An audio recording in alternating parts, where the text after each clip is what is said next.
Hey guys, and welcome to a new video on how to do. Today I'll show you how to import fonts in DaVinci Resolve 18. For this I have a normal text here and I want to choose a font. But all these fonts I have here are not enough for me and I want a special font. What you want to do for this is go over to the font, like here, where you can see all kind of fonts. For example, I like this Sparkle Graffiti one. Then I just click on download. Then I have my downloads here. I open it and then I click it.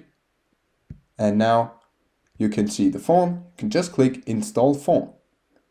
Now after some seconds, the font's installed. And now all you have to do is restart DaVinci Resolve. Alright, once you're back in DaVinci Resolve, you can go to Font Family and search for your font. Mine was the Sparkle Graffiti, so you can just click it and now you have installed your new font. Okay, that was a quick tutorial on how to install fonts in DaVinci Resolve 18. If you enjoyed the video, please like and subscribe to stay tuned for more how to do videos. If you have a video suggestion, just let me know down in the comments. See you guys soon.